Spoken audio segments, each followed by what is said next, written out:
With that, then, I guess I will say good morning. And so good to be together. So good to see you. Happy first week of 2021. You know, the year when everything's going to get better. All that bad junk from the previous year is all done with, and now we're ready for a fresh start and new life. Feels good, doesn't it? Or as somebody already said earlier on our time together here, welcome to December 41st of 2020. Since it seems like things are just continuing along the way they are. Well, whatever day it is certainly a good day to be together. Welcome one and all, particularly to any folks who might be here for the first time. And there's always some unfamiliar names, which is a delight, and some that have become familiar as we've gotten to know you over Zoom and been worshiping together. I'm really grateful that you're here, and I feel glad that we're able to offer a sense of community and a sense of hope during these really quite strange and frightening times. Our theme for the month of January is imagination.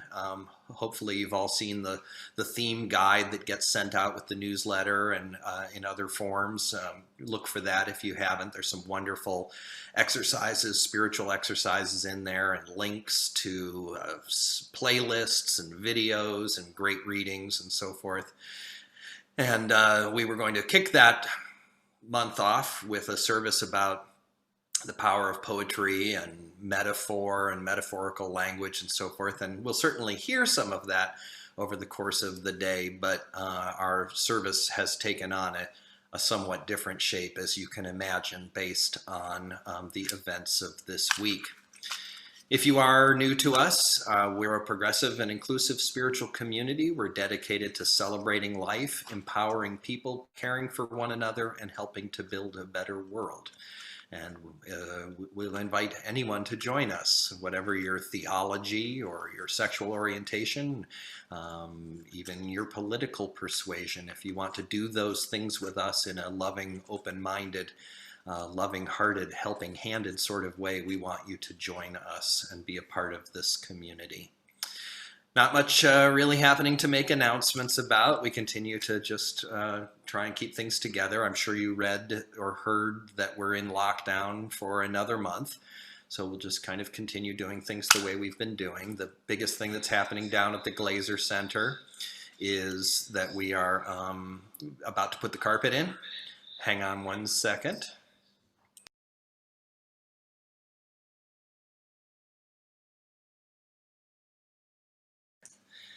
Ending an echo here, sorry about that. The carpet is going in starting tomorrow. Thanks to everybody who came down and helped haul stuff out of the way. Really looking forward to how that's going to make the place shine. We'll let you know when that's all done. And I'm sure Kenyatta will put out the word for some volunteers to help get everything put back together again. Next week is our turn to host the North Bay Round Robin service, call it what you will. So we'll have lots of visitors here from all of the other North Bay congregations as we face the imminent inauguration. It'll be so good to be together as UUs. So spread the word about that, and I sure hope to see you here then. We're gathered, we're silent, we're taking a deep breath, and we're ready to be together in the spirit of worship.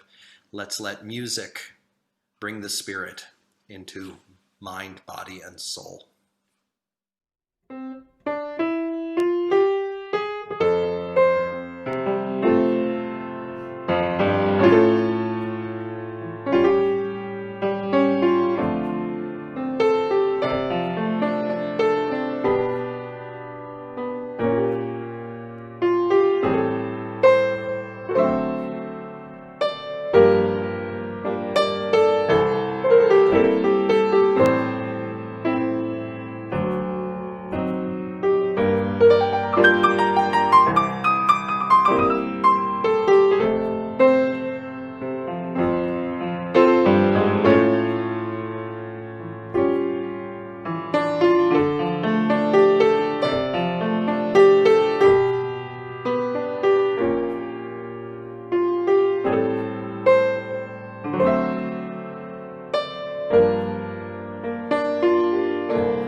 Good morning.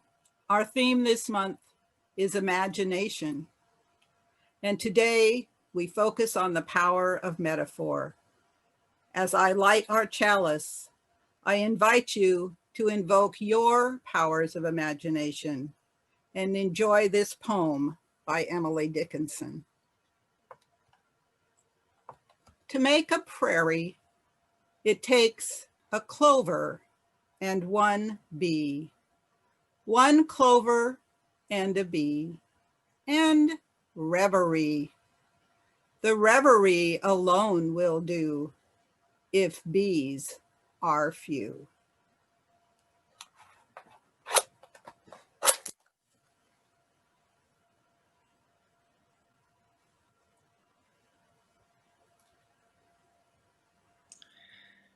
Let's sing together. The opening hymn is Morning Has Broken, and I invite you to raise your voice at home to accompany this.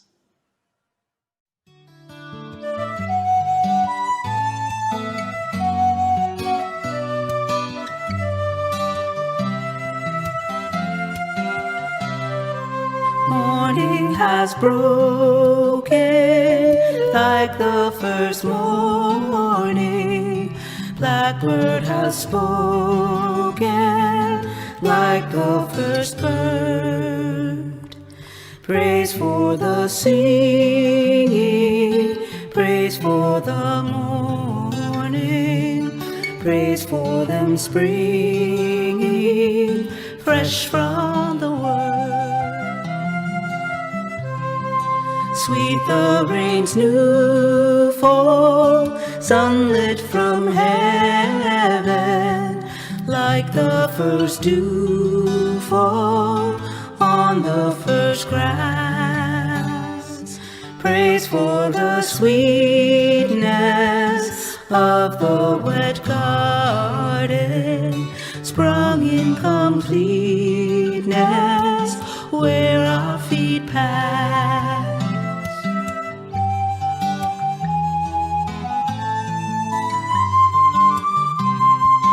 Mine is the sunlight, mine is the morning, born of the one light, Eden saw play.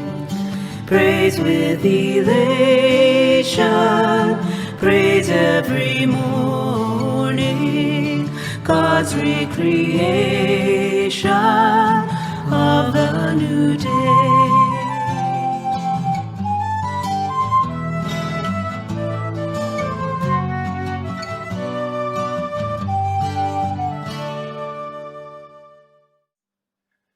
I have a reading for us to share from our hymnal.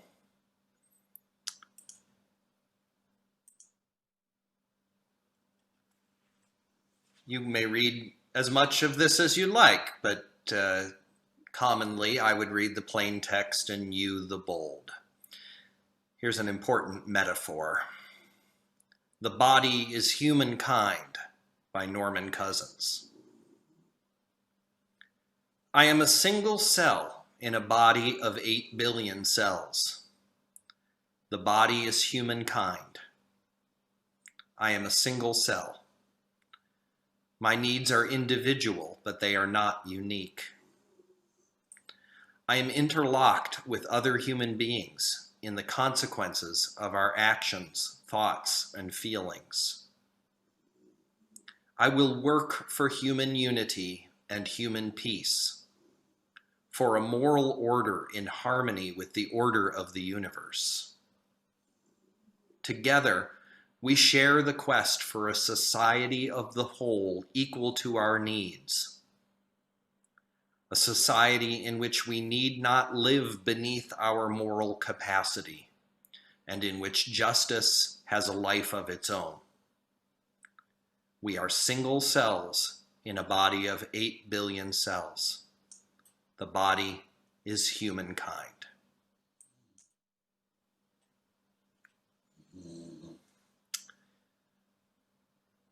And 7.8 billion really, but I rounded up.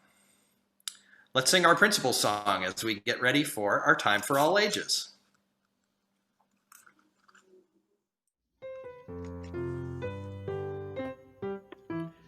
While each person is worthwhile, to be kind in all you do. Three, let's help each other grow, for keep searching for the true.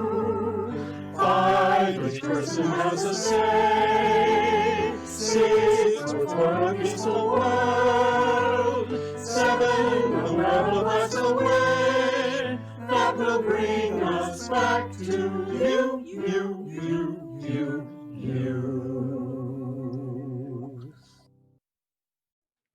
Good morning, everyone, and welcome to Time for All Ages.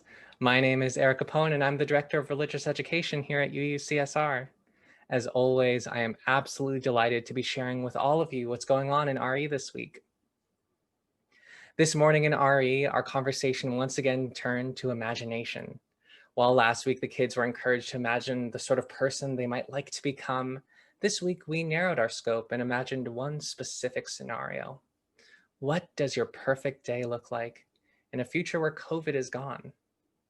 The kids in RE today shared beautiful ideas of days to come as they effortlessly found themselves playing once more with friends, exploring the world, and being close to one another. The smiles on their faces, the way in which they described their days, showed how much hope they held for the future. So today, I would like to pose to you all the same question. What does your perfect day after COVID look like? It doesn't need to be anything big. It can be as simple as a hug that lasts for minutes, free of anxiety and masks, a hug that begins when you see someone you haven't seen for months. Watch them run to your arms and you hold each other as tight as you can. That imagination, that metaphor, letting that handhold grow and grow until it becomes a day that is so beautiful and important. At its best, imagination is hope. It is the possibilities of tomorrow. It is the call to enact them, and it is the perseverance to keep up the fight. As we watch the children of RE today share their perfect days, I hope that their imagination can be that spark of hope for you as well. All right, so here is our Wonder Box. What do you guys think is inside? Any guesses? Can you shake it again? I couldn't really hear it. Yeah, I'll shake it again. Rocks. Drums. Good guess. Any other guesses? Drum.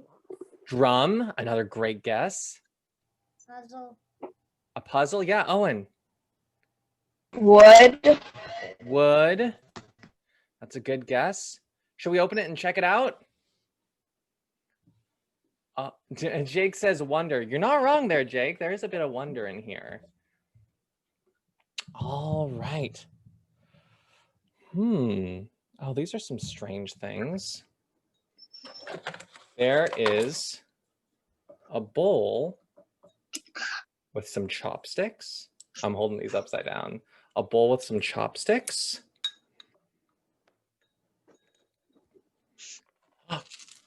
A bag of dice. Let me get some of the dice out so you can see them. A bag of dice. Oh, and one last thing. A bunch of hearts. Huh. What could all these different things mean? Any guesses? Anyone know? No? Well, they are all pretty strange, and you think, how do these things go together? Well, these items represent my perfect day after COVID is gone. Because after COVID is gone, I want to go to a restaurant and I want to sit down inside and I want to eat food with my friends. That's why I have my bowl and my chopsticks. I have my bag of dice because I want to play games with my friends. I want to sit down at a table and play a game, not a video game, but a game where I can sit right next to somebody and roll some dice and have a lot of fun. And the hearts, why are there a lot of hearts? Does anyone, maybe somebody knows why there's a bunch of hearts in this box? These hearts represent all the people I want to spend that day with friends like you guys, with my friends from who I've known for a long time who I haven't been able to see, with my family. Those hearts represent the people that I want to spend that day with. Because I could eat food or roll some dice on my own, but the thing that makes it really, really special, that I am so, so excited for, is to spend a day with friends, not worrying about masks or social distancing, just getting to hang out with the people who I love and care about. That's what makes my perfect day after COVID so special. So now I want to ask you, what makes your perfect day? Does anyone have a day that they're really looking forward to after COVID? Maybe it's something that you really want to do, or someone you really want to see, or somewhere you really want to go. Does anyone know what they would like to do when COVID is all gone? If you could like, you can unmute and let us know. Yeah, Rory, what would you like to do when COVID is all gone?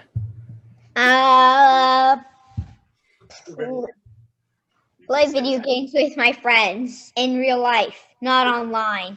Play video games with your friends in real life, not online? Sitting right next to someone with a game controller? Oh, that sounds awesome. Defeating Owen in arms. Defeating your brother in arms. Basketball arms. Defeating Owen and Rory in arms over and over again. Brenna, what's your perfect day when COVID is all gone? I can play in Melody's house. So you can play at Melody's house. Oh, won't it be so nice to go to your friend's house? Oh, that's a wonderful idea. Jasper, what does your perfect day after COVID look like? I'm not sure. Too many things. Too many things? There's so many to pick from. Well, the good thing is you don't have to have just one perfect day. You could have 2 or 3 or 100 or 1,000,000 perfect days. It's so hard. It's really hard to think about, though. It is. There's so many things to think of. So I don't really want to. You don't want to because there's too much to think about. I understand that, Jasper. Well, thanks for sharing. Evan, do you have a perfect thing, a perfect day, or something that you really, really want to do when COVID is all gone? What's something you really want to do? Go to Disneyland. Go to Disneyland, of course. Oh, it'll be so nice to go to Disneyland when COVID's all gone. Dylan, do you have something that little Dylan, did you have something you wanted to do when COVID is all gone? Pass. Pass. Xavier, or Big Dylan, yeah. What's something you want to do when COVID is all gone? I'm gonna go to Disneyland with Evan. You want to go to Disneyland with Evan? You could go as a whole gang. Yeah, Jonah. I wanna go to Disneyland with Evan and Dylan. You want to, maybe both your families could go to Disneyland at the same time. Oh, that would be so fun. Oh, and do you have a thing that you're really looking forward to? No, that's okay too. Sometimes we don't want to think about those things yet. That's okay too. Well, thank you everyone for sharing your perfect days. There are so many things that we can do when COVID is gone. And even though it might not be for a little bit, it's really nice to think about because it gives us hope for the future. Because we can go to Disneyland. We can go to our friends' houses. We can go sit and play video games. All these things are things we can do if we just wait a little bit longer. And I can tell by the smiles on your faces how excited you are that those days are going to be amazing when they happen. Thank you, everyone, for watching that with me. I am always so delighted by seeing the imagination of kids. And even though it was brought to a scope that was a little bit smaller and more narrow, just hearing cries of Disneyland and video games and the idea of beating your brother and his friends was just truly, truly delightful. So before I let you all go, let us do our unison affirmation. We are Unitarian Universalists, people of the open minds, the loving hearts, and the helping hands. Thank you. Thank you, Era. Part of the way we demonstrate our faith in humanity and in the future and in the powers of good is to share our gifts of time, talent, and treasure with the broader world. We express that in worship by taking an offering, which these days and in the future we give entirely away through our program called Share the Basket. And today we're going to be supporting a wonderful institution in our community that we have given money to many times in the past, which is KBBF, the bilingual radio station. The easiest way for you to make a donation might be to just visit their website. If there's a way to make a memo line or a note, you can do so and maybe let them know that you're from UUCSR. You can also go through our website or write us a check and put KBBF on the memo line, and we'll make sure the money all goes there. And to tell you why you might want to be generous to this wonderful radio station, here is one of their directors to tell us a brief word. Dear sisters and brothers of the Unitarian Universal Church, my name is Alicia Sanchez, and I'm president of the board of directors of KBBF Radio. I come to you today to tell you a little bit about KBBF. In 1973, a group of idealistic Chicano students from Sonoma State and San Jose JC, along with some Anglo members of our community and farm workers, they came together and they had a dream, and that was how to best serve the growing Latino community. And they thought about a radio station, a bilingual public radio station, and that dream came through in 1973. The vision of that radio station was to engage and empower the community so that they could make decisions based on the information they had. But KBBF is more than just a radio. It's like a family. It's like you and I. And when disasters happen, when crises happen, we're right there to serve the community. But we don't do it alone. We do it now with the help of other people in our community. Indigenous people from Mexico, who in their language of Triqui, Mixtecos, Zapoteco, they get on the air and try to serve their community. It's people like you who have faith in us and support us during this difficult time. It is only together that we will be able to conquer all these crises that are going on right now. And we thank you so very much for your help. And in anticipation of the gifts that we will give to KBBF and in gratitude for the ability to do so, let's say together these words, our offering dedication. To the work of creating beloved community within and beyond our walls, we dedicate these offerings and ourselves.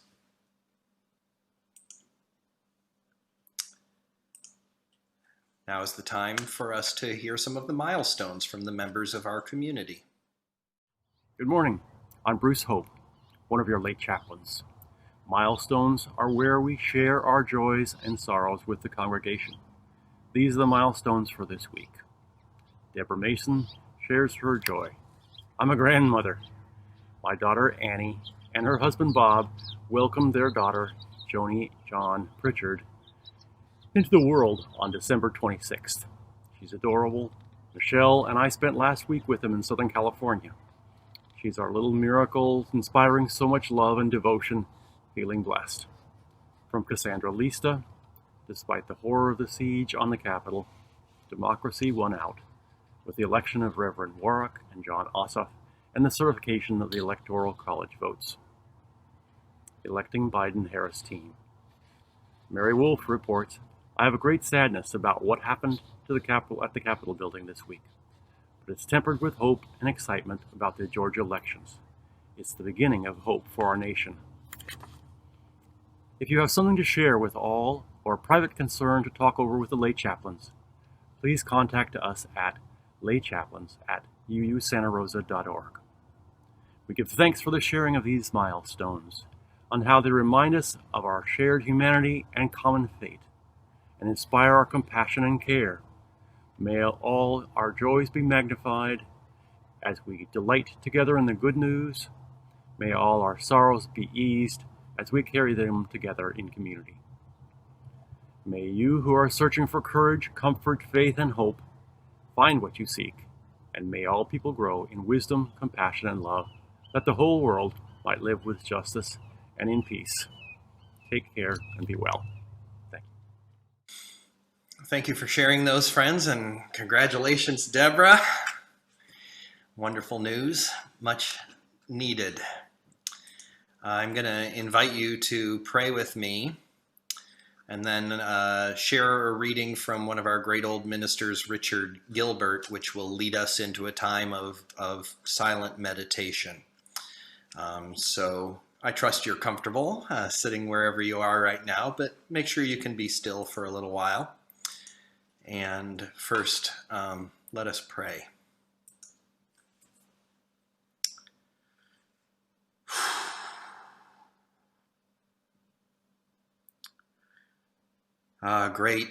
Great spirit of life and love, O living universe. Mother Nature, Father Sky, you, O holy unity known by any names. We feel you among us in a spirit of love and community and connection, in the openness of our hearts, even in dark times, to hope and possibility. We give thanks in the midst of fears and struggles and challenges for the many gifts of life that are to be found even on the darkest day. The bright green grass bursting up through the soil, the first flowers in the bud beginning to emerge, reminding us that life is a continuing evolution, a continuing unfolding, and that the surging power of creation and possibility cannot be stopped. We give thanks for good and inspiring words that we have heard from our wise leaders and poets and writers and creative people in this week in particular, as we have sought to make sense of and consider how to react to these extraordinary events that are unfolding around us. We are praying for our nation. We are praying that truth will prevail over lies. We are praying that we are brave enough and capable enough to hold people responsible for destructive acts.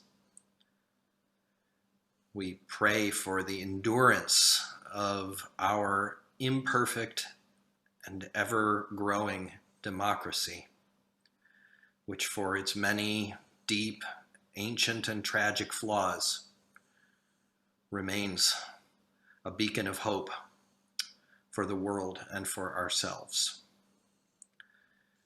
May sense and compassion and honesty guide our leaders in the days to come.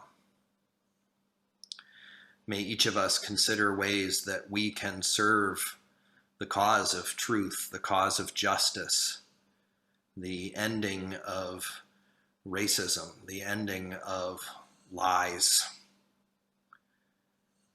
the transformation of a society built on acquisition and extraction into one that is built on cooperation and wholeness and sufficiency and adequate resources for living for all people.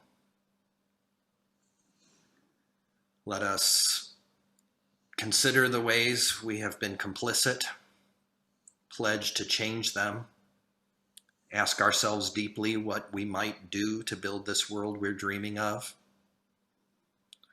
Let our hearts remain open, tender, broken, and yearning, so that that love that causes that pain flows in and out of us and will move this hurting and broken world in the direction of the wholeness and joy that are our true birthright. May all beings be at ease and be happy. May the better world of which we dream come to be. Amen. And blessed be. And now we're going to take a deep breath and let these words take you to that place of stillness. In the midst of the whirling day, of the hectic rush to be doing, pause here for a moment. Catch your breath, relax your body, loosen your grip. Consider that our lives are always unfinished business, that the picture of our being is never complete. Allow your life, allow all life to be a work in progress. Do not hurry to mold the masterpiece. Do not rush to finish the picture. Do not be impatient to complete the drawing. From beckoning birth to dawning death, we are in process, and always there is more to be done. Do not let that incompleteness weigh on your spirit. Do not despair that imperfection marks your every day. Do not fear that all things are still in the making. Let us instead be grateful that the world is still to be created. Let us give thanks that we can be more than we are. Let us celebrate the power of the incomplete, for life is always unfinished business. Let us be still.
The last week has tested our capacity for imagination, resolve, and dedication to the ideals of our nation.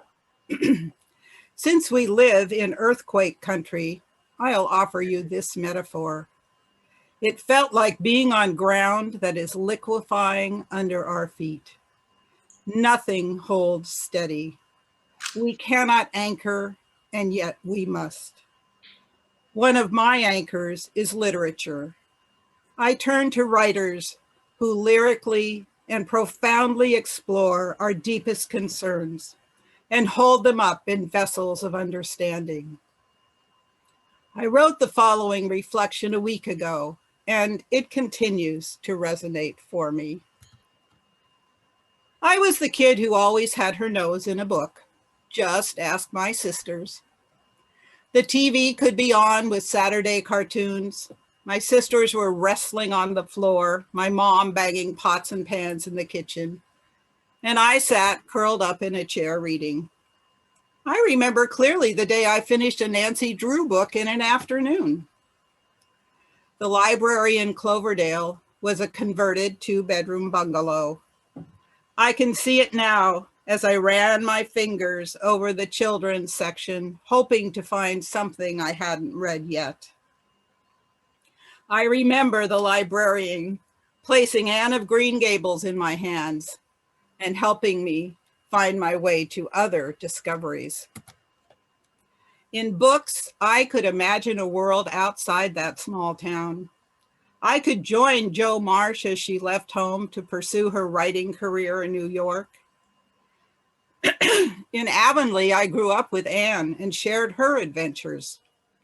I appreciated her fiery spirit and the close friends she made. When I had 2 preschoolers at home, I reread the entire series and was buoyed again by her effervescence. Once in high school, the reading adventures continued. I can still quote from Our Town when Emily returns to Earth for one day and asks, "Do any people ever realize life when they live it every minute?" The stage manager answers, "The saints and poets, they do some." It was natural to become an English major in college. I could devote myself to exploring life as expressed in metaphor. What do I mean? I prefer to read novels rather than nonfiction because I am given an entire world. Fiction shows me fully realized individuals struggling with ideas and relationships. I can enter other cultures. I can begin to appreciate how the world looks for individuals whose circumstances and experience are vastly different from my own. Barbara Kingsolver takes us to Africa in Poisonwood Bible. 4 daughters, their mother and missionary father set out. Kingsolver contrasts the small southern town they leave behind and its values with the culture they find in a small African village. In the course of the novel, each daughter defines her identity and grows to maturity. In Less by Andrew Greer, we meet a narrator who is experiencing middle-aged gay angst. Is there meaning left for him in life? He wanders the world to find out, and we experience each place in exquisite and hilarious vignettes. An American Marriage makes the racial injustice of the American legal system poignant and terrifying. Just when you think there can't be another World War II novel left to imagine, along comes All the Light We Cannot See, and we live through the war from the perspective of 2 children, one French and one German.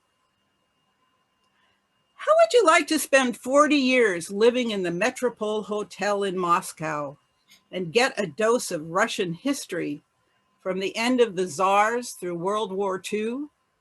A gentleman in Moscow is your ticket there.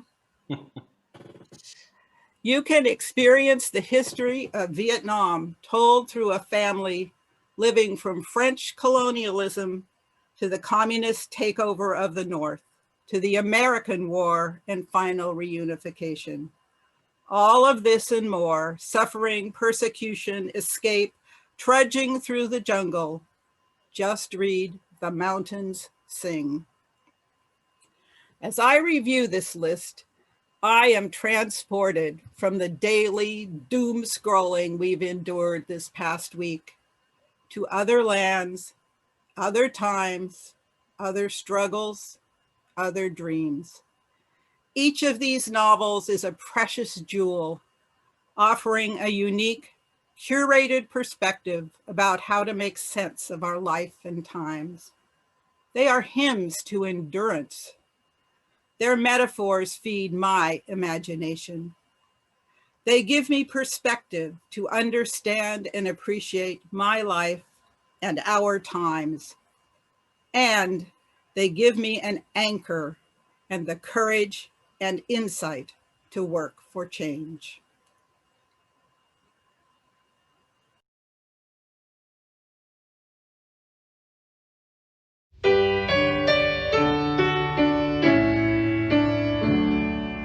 Touch the earth, reach the sky, walk on shores while spirits fly, over the ocean, over the land, of faith a quest to understand.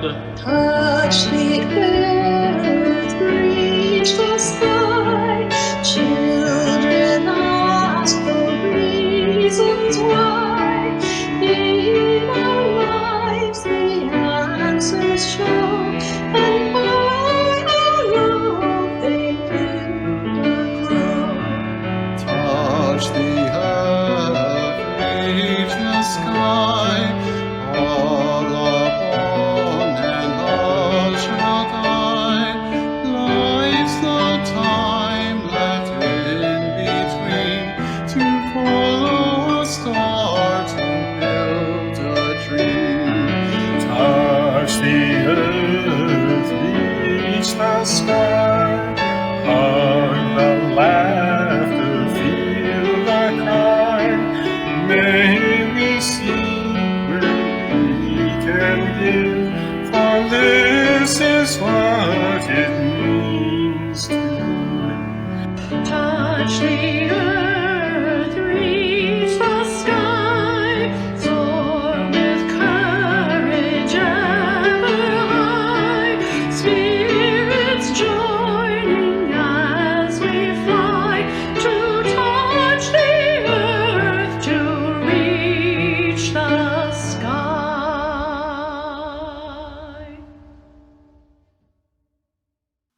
Thank you, choir.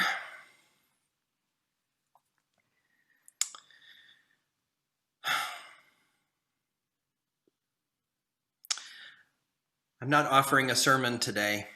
I'm offering a Dharma talk.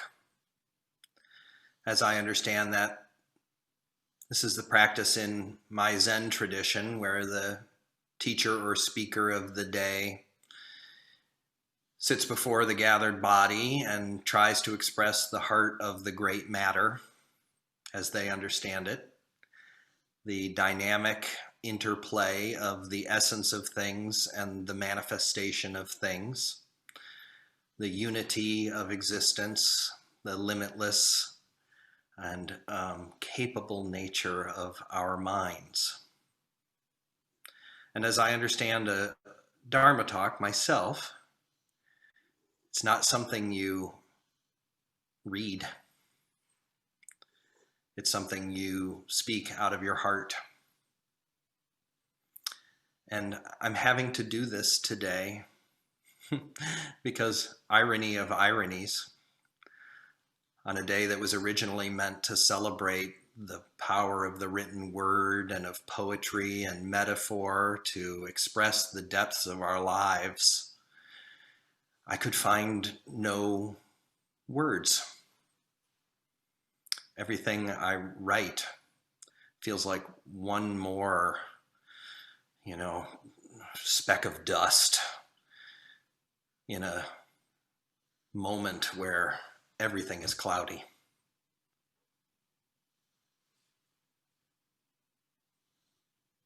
I have certainly been turning to poetry, to scripture, to try and make sense of what's going on. And if you take nothing else away from this time we share together, I steer you there. Turn off the TV for just 24 hours and see what Rainer Maria Rilke or Toni Morrison have to say. Part of the problem is I am so consumed with feeling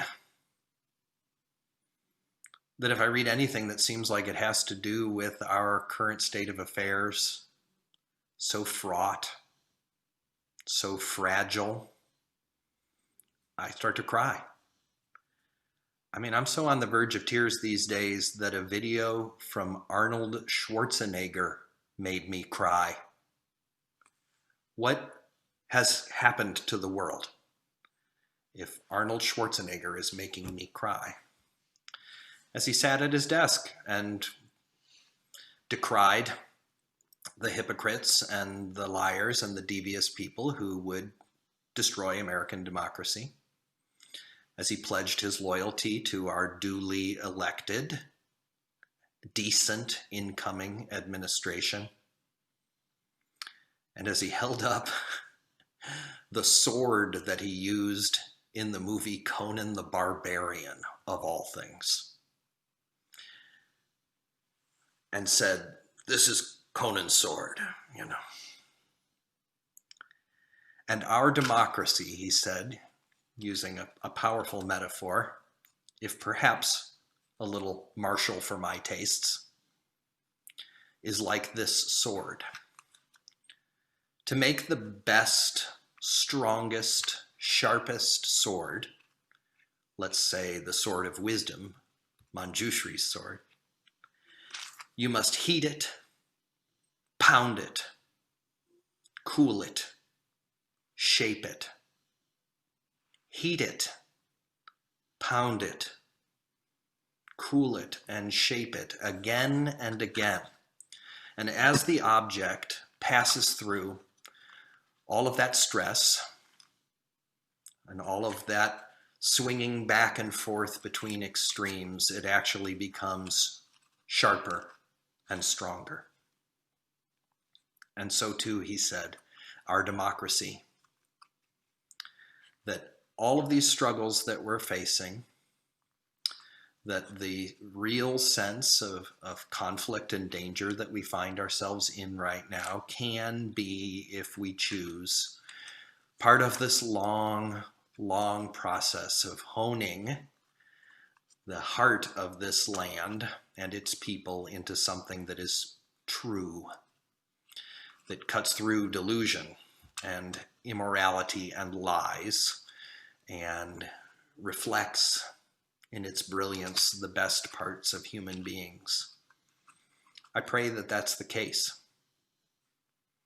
Like you, I suspect I was just terrified and shocked and so saddened by the images of Wednesday. So much going on that we barely even can remember that there was, for some of us, outstanding political news that very day, as Roger's opening song reminded us.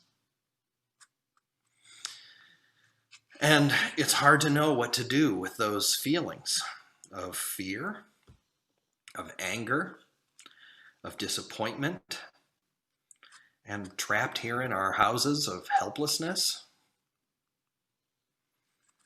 Part of me wants to find some way to go to Washington, D.C. and put my body in between the Capitol building and anybody that would come and smash another window there. But I'm a dutiful citizen who doesn't want to be part of yet another super spreader event.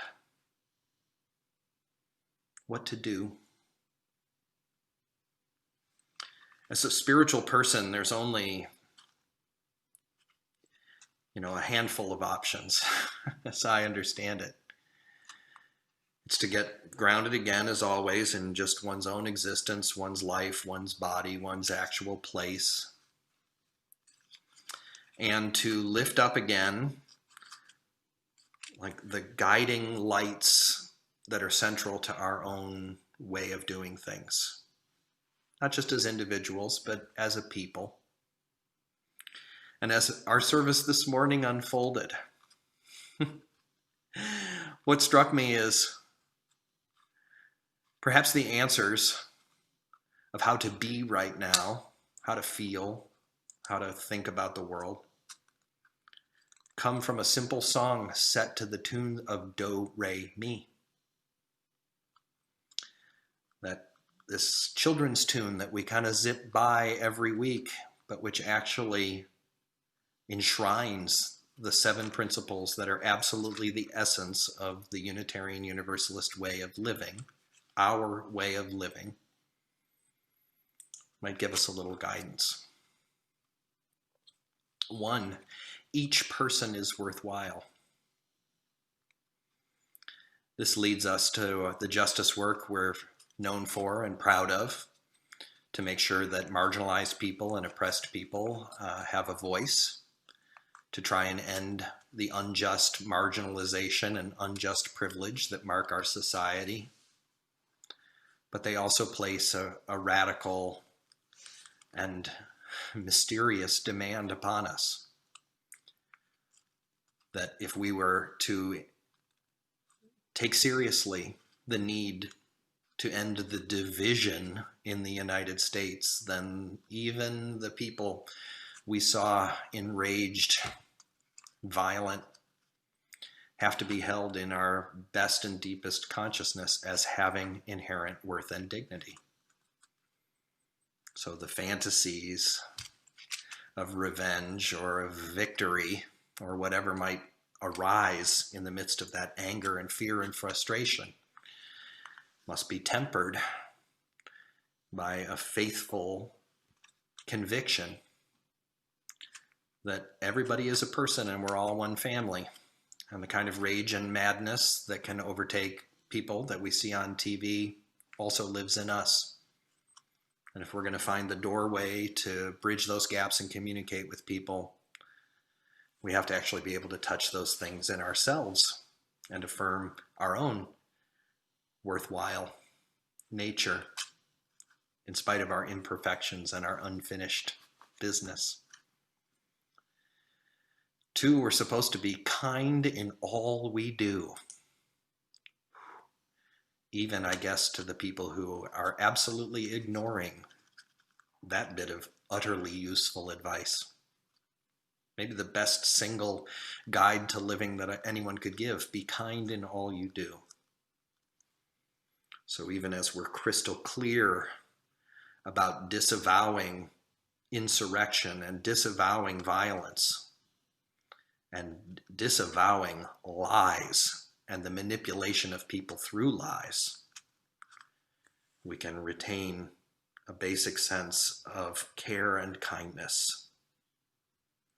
For me, this means trying to never declare anybody evil, not even you know who,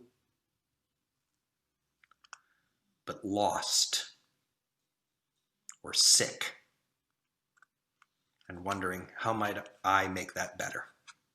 How might I do number 3, let's help each other grow? Committing again, to supporting each other in worship, to speaking truth, to writing letters, to being active in the world. And 4, keep searching for the true. We often emphasize the search as Unitarian Universalists by keeping those open minds. For me today, it feels really necessary to affirm the true part of that statement.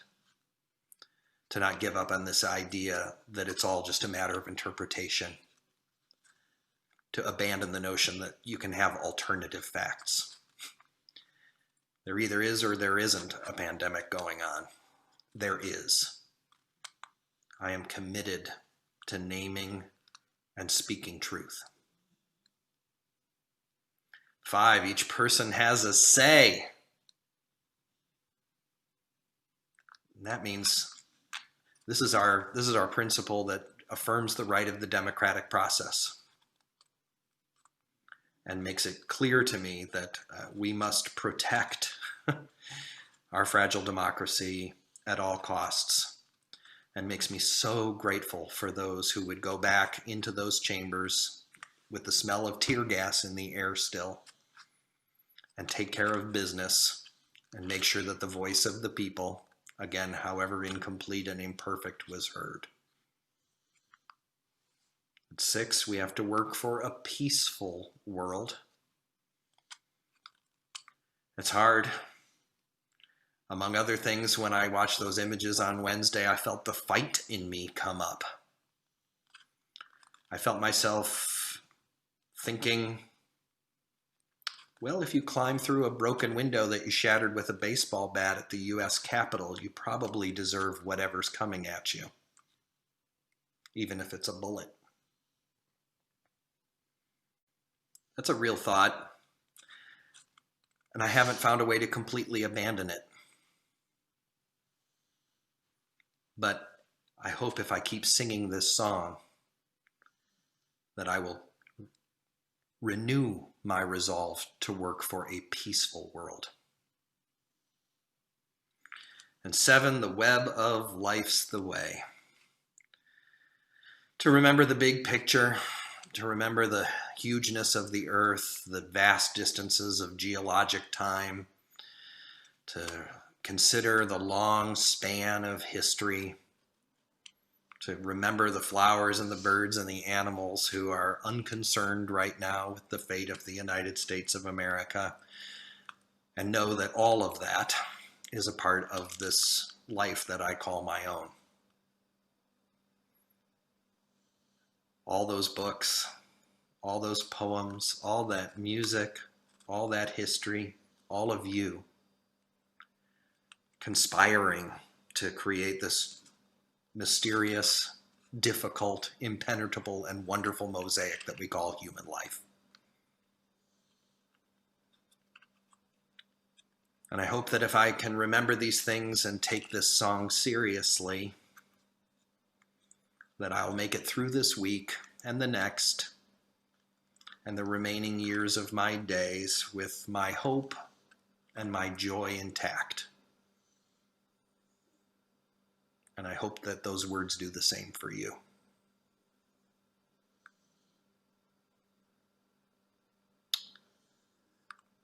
And that's all I have to say. I've got peace like a river, I've got peace like a river, I've got peace like a river in my soul. I've got peace like a river, I've got peace like a river, I've got peace like a river in my soul, in my soul.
Our closing words are by Wendell Berry. This poem was a particular favorite of Reverend Dan O'Neill. At start of spring, I open a trench in the ground. I put into it the winter's accumulation of paper, pages I do not want to read again, useless words, fragments, errors. And I put into it the contents of the outhouse. Light of the sun, growth of the ground, finished with one of their journeys. To the sky, to the wind, then and to the faithful trees, I confess my sins, that I have not been happy enough considering my good luck, have listened to too much noise, have been inattentive to wonders, have lusted after praise, and then upon the gathered refuse of mind and body, I close the trench, folding shut again the dark, the deathless earth. Beneath that seal, the old escapes into the new.